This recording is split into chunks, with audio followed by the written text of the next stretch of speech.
लुट गए कान्हा। पढ़िए ऐसी कहानी जो आपको बताएगी भगवान कैसे मिल सकते हैं। मेरो तो गिरधर गोपाल दूसरों ना कोई। एक पंडित जी थे, वे रोज घर घर जाकर भागवत गीता का पाठ करते थे। एक दिन उन्हें एक चोर ने पकड़ लिया और कहा, तेरे पास जो कुछ भी है मुझे दे दो। तब पंडित जी बोले कि बेटा, मेरे पास कुछ भी नहीं है, तुम एक काम करना, मैं यहीं पड़ोस के घर में जाकर भागवत गीता का पाठ करता हूँ। वो यजमान बहुत दानी लोग हैं, जब मैं कथा सुना रहा होऊंगा तुम उनके घर में जाकर चोरी कर लेना। चोर मान गया। अगले दिन जब पंडित जी कथा सुना रहे थे तब वो चोर भी वहाँ आ गया। तब पंडित जी बोले कि यहाँ से मीलों दूर एक गांव है वृंदावन, वहाँ पर एक लड़का आता है जिसका नाम कान्हा है। वो हीरो जवाहरातों से लदा रहता है।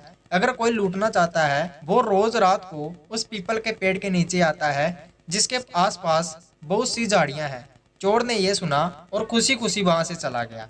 वो चोर अपने घर गया और अपनी बीवी से बोला कि आज मैं एक कान्हा का नाम के बच्चे को लूटने जा रहा हूँ, मुझे रास्ते में खाने के लिए कुछ बांध कर दे दो। पत्नी ने कुछ सत्तू उसको दे दिया और कहा कि बस यही है जो कुछ भी है।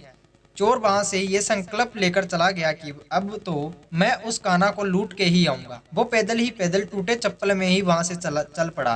रास्ते में कान्हा नाम लेते हुए वो अगले दिन शाम को वहां पहुंचा जो जगह उसे पंडित जी ने बताई थी। अब वहां पहुंचकर उसने सोचा कि अगर मैं यहीं सामने खड़ा हो गया तो बच्चा मुझे देखकर भाग जाएगा, तो मेरा यहाँ आना बेकार हो जाए। इसलिए उसने सोचा क्यों ना पास वाली झाड़ियों में ही छुप जाऊं।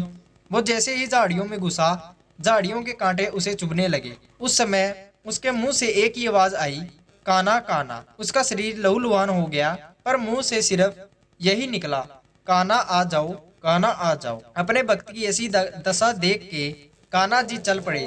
तभी रुक्मणी जी बोली कि प्रभु कहाँ जा रहे हो, वो आपको लूट लेगा। प्रभु बोले कि कोई बात नहीं, अपने ऐसे भक्तों के लिए तो मैं लुट जाना तो क्या, मिट जाना भी पसंद करूंगा। ठाकुर जी बच्चे का रूप बना के आधी रात को वहां आए। वो जैसे ही पेड़ के पास पहुंचे, चोर एकदम से बाहर आ गया और उन्हें पकड़कर बोला, ओ कान्हा, तूने मुझे बहुत दुखी किया है, अब ये चाकू देख रहा है, अब चुपचाप अपने सारे गहने मुझे दे दे। कान्हा जी ने हंसते हुए उसे सब कुछ दे दिया। चोर हंसी खुशी अगले दिन अपने गांव में वापस पहुंचा।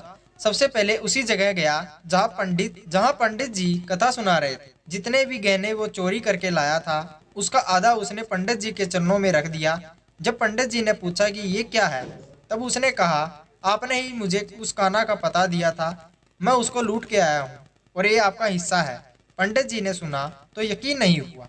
वे बोले कि मैं इतने सालों से पंडिताई कर रहा हूँ, वो मुझे आज तक नहीं मिला, तुम जैसे पापी को कहाँ मिल सकती। चोर के बार बार कहने पर पंडित जी बोले कि चल, मैं भी चलता हूँ तेरे साथ, वहां पर मुझे भी दिखा कि कान्हा कैसा दिख। और वो दोनों चल दिए। चोर ने पंडित जी को कहा कि आओ मेरे साथ, यहाँ पे छुप जाओ। दोनों का शरीर लहूलुहान हो गया और मुंह से बस एक ही आवाज निकली, कान्हा कान्हा आ जाओ कान्हा। ठीक मध्य रात्रि कान्हा जी बच्चे के रूप में फिर वहीं आए। दोनों झाड़ियों से बाहर निकल आए।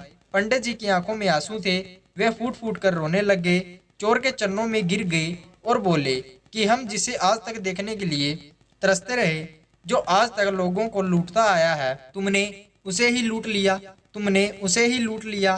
तुम धन्य हो, आज तुम्हारी वजह से मुझे कान्हा के दर्शन हुए हैं, तुम धन्य हो। सीख ऐसे है हमारे कान्हा का प्यार अपने सच्चे भक्तों के लिए, जो उसे सच्चे दिल से पुकारते हैं तो वो भागे भागे चले आते हैं। प्रेम से कहिए श्री राधे राधे, मेरो गिरधर गोपाल दूसरों ना कोई। जय श्री कृष्ण। तो दोस्तों कैसी